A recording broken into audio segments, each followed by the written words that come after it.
자, 장문사 한번 보겠습니다.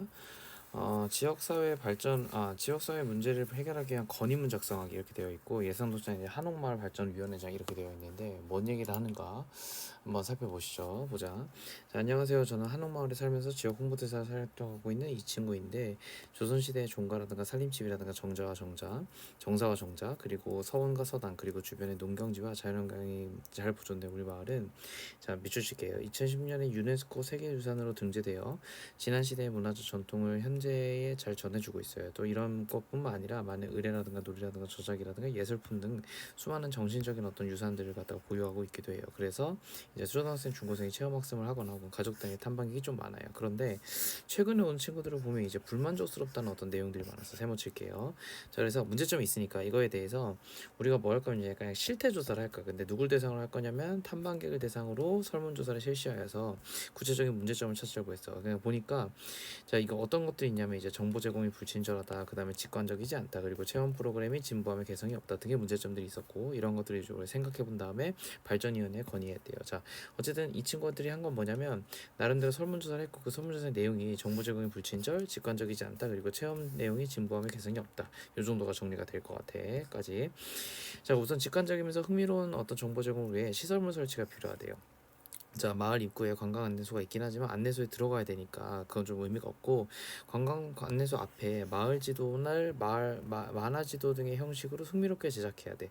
자, 만화 지도 같은 걸 얘기하고 있네요. 또한 마을 입구뿐만 아니라 중요 유산에 대한 설명과 함께 주요 유산에 대한 설명과 함께 모형물을 갖다가 전시를 하며 관람객들이 흥미를 할 수도 있을 것 같아. 그리고 이제 특성 있는 어떤 체험 활동 개발을 해야 되는데 한복 체험이라든가 떡매치기라든가 투어 같은 것들은 어디에나 있어. 우리 것만 필요한 게 있는데 예를 들어서 이제 마을 고택의 편익을 따라 써본다든가 종가에 내려오는 육군을 패러디한 가문을 만들어낸다든가 혹은 배려와 나눔을 의미하는 작은 쌀통을 제작하는 등의 체험 활동을 하면 돼. 나아가서 이제 스탬프 투어라든가 골목 투어 같은 프로그램도 고려해 볼 수가 있어. 그래서 이런 것들이 이제 여러분들이 이제 애써주셔서 이런 사람들이 갔는데 많은 앞에 건의드린 사항들이 받아진다면 기억이 될 것 같아. 그래서 시설물 설치라든가 프로그램 운영 같은 건 비용이 들겠지만 관광객 방문이 늘어나게 되면 새로운 수익을 창출하게 되면 도움이 될 것 같아. 이렇게 정리가 되었네요. 자, 윗글 내용으로 설명을 적절하지 않은 것을 먼저 봅시다. 자, 탐방객의 반응이나 후기를 통해서 이제 어쨌든 그 설문조사를 했기 때문에 그 설문조사를 바탕으로 이제 문제 제기를 지금 현재 하고 있죠, 그죠? 그리고 후기가 있었어 실제로, 그지? 그래서 구체적으로 이제 이 문제점을 갖다가 무언지를 갖다가 체크해 보는 것도 이제 있었죠, 어쨌든. 근데 반응이나 후기가 있었어요. 여기 이제 반응이나 후기를 보면 이런 부분들이 있었기 때문에 맞는 거고요. 2번 건의 대상의 가치를 부각해야 했죠, 그죠? 그래서 문제 해결의 필요성을 드러내고 있고 3번 건의 내용의 합리성을 확보하기 위해서 여러 가지 해결 방안을 비교 및 검토하고 있다 이렇게 나와 있는데 어, 비교 및 검토가 틀리죠. 그죠? 여러 가지 해결 방안들을 비교 및 검토한다는 거는 얘네들끼리 중에서 야 이런 게 좋을 것 같아를 고민하는 건데 그게 아니라 여러 가지 것들을 지금 제안하고 있는 상황인 거니까 이게 조금 내용상 좀 적절하진 않은 것 같아요. 그죠? 뭐 이렇게 말장난을 한 건데 실제로 이 파트가 이제 말장난을 하는 거니까 3번 이렇게 정리해 두시고 4번 5번 이제 맞는 거니까 한번 체크해 두시고요. 자, 2번 한번 보겠습니다. 어. 자, 2번 보면요. 1번이죠. 1번에 예시를 통해서 글쓰기 해결 방식은 이제 예시를 통해서 이러한 것들이 있어요라고 얘기했으니까 문제 해결을 위한 다양한 방법 맞죠? 1번 맞는 거고 3번 너무 허무하게 집에 답이 나와서 3번 봐봐. 자, 기억에 들어갈 건데 건의문의 설득력을 높이려면 내가 뭘 해야 되냐면 이런 어떤 기대 효과를 갖다가 해줘야 돼요. 그리고 구체적으로 어떤 변화가 일어나는지 공동체 입장에서 서술을 하고 이걸 위해서 이제 비슷한 업구를 반복해야 된다라고 나와 있으니까 이게 지금 다 있는 걸 한번 찾아볼게.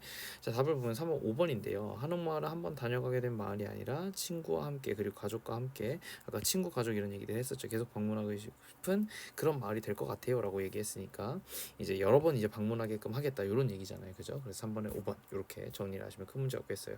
자, 넘어가서 이게 거의 강독을 하는 거라서 뭔가 이렇게 내가 지금 설명을 엄청 한다기보다는 거의 강독의 수준에 가까우니까 지금도 좀 집중해서 보셔야 될 것 같아. 그래도 자, 4번에서 6번 한번 보겠습니다. 내가 읽은 어떤 문학 작품을 활용해서 성찰하는 글을 한번 쓰는 건데 보시죠. 거죠.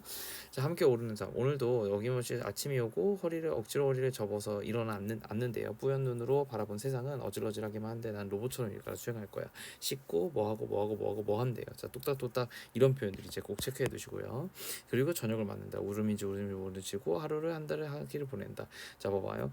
자, 내가 어떻게 살고 있냐면 지금 점진적으로 이렇게 살고 있는데 다 어떻게 살고 있냐면 이제 기계적으로 살고 있어요. 이렇게 로봇처럼 이런 표현들 이제 그지? 이렇게 정리하고 웃음인지 울음인지 모를 표정들. 그러니까 표정이 없다 이 얘기지, 그지? 이렇게 정리를 했는데 근데 이러다 보니까 내가 국어 문제를 풀다 보니까 황인숙 시인의 산오름의 시를 발견했는데 우리가 이제 시를 뭐 엄청 분석할 건 아니지만 그래도 봅시다. 친구가 북악산 잘하고 오른대요. 나는 숨이 찰 정도로 빨리 걷고 친구는 느릿느릿. 그의 기척은 이내 아득하다 이렇게 나와 있고 자 느릿느릿이라는 표현이 있으니까 체크해 두시고 나는 친구에게 돌아가서 걸음을 재촉한데 그러게 몇 번 기어이 친구가 화낸대. 산에 왔으면 자 형감이지 이게 중요한 거죠. 산에 왔으면 나무도 보고 돌도 보고 풀도 보고 구름도 보는 법이지 왜 걸어서 치우려고 드느냐. 걸어서 치우려는 표현은 뭐냐면 이제 이게 내가 해결을 하려고 한다.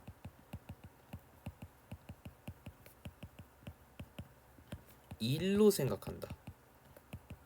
해치워야 되는 어떤 일들로 생각하는데 그게 아니라 때로는 우리가 뭘 해야 된다. 이제 즐겨야 된다. 이런 얘기인 거죠. 그래서 느리게 해도 돼 이런 얘기지, 그지? 자, 아하, 친구처럼 주위를 둘러보며 걸으려는데 어느새 휙휙 산을 오르게 된 날에 땀을 뚝뚝 흘리면서 바위에 앉아 있으면 멀리서 친구가 느리느리 온대요. 누구도 데리고 얘네들도 데리고. 그러니까 얘는 이제 다 보고 온 거지, 그지? 자, 이 시를 해오면서 난 늘 무언가 해치우려는 태도로 살았음을 깨달았어요. 목적지만 향해 앞을 보고 달리는 정작 목표에 이르는 과정을 놓치고 있었어요. 과정이 중요한 건데, 그지? 동그라미. 10대 하루하루를 친구와 함께 일상을 나누는 순간순간을 느끼지 못하고 바라보지 못한 채 숨가쁘게 달리고 있음을 깨달았어. 그동안 나는 시의 화자처럼 숨이 찰 정도 빨리 걷고 나무도 돌도 풀도 구름도 보지 않고 걸어치우고 있었구나. 그지? 친구들의 말은 듣지도 않고 그렇게 혼자 빨리 너무해서 친구들은 더 이상 돌아보지 않아서 나 혼자밖에 없는 것 같아. 그렇게 시를 되새김질 하니까 로봇 같은 시계 같은 나의 하루가 부정적인 거죠. 위장을 역류해서 올라오고요. 너무 똑같아서 변화가 없어서 이런 것들이 결과적으로는 내가 이제 이 과정을 갖다가 살아 오르기만 하는 맹목이었지, 그지? 과정을 갖다가 보지 못하게 해야 했어, 그죠? 그래서 주변에 어느 것도 보지 못하는 눈으로 그럼 주변에 좋은 거야, 그지? 주변에 좋은 건데 이걸 이제 어느 것도 보지 못한 눈이니까 생활하니까 안 좋은 거예요. 그래서 친구가 뭐라 그랬냐면 나한테 운동장 몇 바퀴 한번 걸을까? 봄인가 봐 벚꽃 잡으러 가자 이런 친구가 있었어. 그래서 내가 친구한테 그렇게 같이 놀자고 했었어요. 나의 이제 변화까지 얘기를 했네요. 4번 봅시다. 자, 윗글에 반영되지 않은 것은 산오름을 시를 발견하기 전에 일상이 이제 가에 지금 나와 있고요. 간지 A인지 내가 기억이 안 나네. A인 것 같아요. 어쨌든 자 시의 내용과 나의 삶의 모습을 비교해야 했죠, 그죠? 나와 있죠. 내가 어떻게 살았다는 게 이제 후반부에 나옵니다. 시를 통한 깨달음과 핵심 내용은 명사 하나 단어 하나로 단적으로 대시할 거. 이제 이것 때문에 내가 지금 한참 봤는데 어떤 거 해치우려는 태도 이렇게 이제 명사 하나로 정리를 했잖아요. 그래서 이거 맞는 거예요. 4번 직접 인용했죠, 그죠? 뒷부분 앞 바로 위에 보시면 돼. 직접 인용한 거. 직접 인용이 이거야, 알겠지? 직접 인용이 됐지? 그래서 맞는 거고 그리고 5번이죠. 과거의 구체적인 일화는 나오지 않았습니다. 5번이 틀렸습니다. 자, 5번 봅시다. 글쓰기 전략으로 적절하지 않은 것은 자 자문자답이 없죠. 딱 눈에 보여가지고 미안한데 자문자답의 방식을 활용해서 일상의 소중함을 부각하는 이 그 주제가 이거기는 해요. 그러니까 일상과 관련돼서 내지는 이제 과정과 관련해서 이런 것들이 되게 중요해라고 얘기했는데 자문자답의 방식이 아니라 스스로의 어떤 삶을 갖다가 성찰하는 방식이었다 정도로 정리를 하시고요. 6번 봅시다. 자, A를 우리가 고쳤을 거예요. 보자. 자, 근데 이 보기에 이 부분을 이 긴 부분을 내가 어떻게 했냐면 시처럼 난 썼는데 그게 아니라 굉장히 간단하게 썼어요. 그죠? 단순하게 굉장히 썼던 것 같아요. 반영한 생각에 대해서 보자면은 2번 보세요. 자, 오늘도 난 오르처럼 하루는 한 달이 되고 그러니까 시간을 좀 집중했다고 볼 수 있을 것 같아요. 그래서 그게 나왔어야 되는데 시간의 흐름에 따라서 구체적으로 드러냈다. 요게 이제 중요하게 정답으로 볼 수 있겠습니다. 됐죠?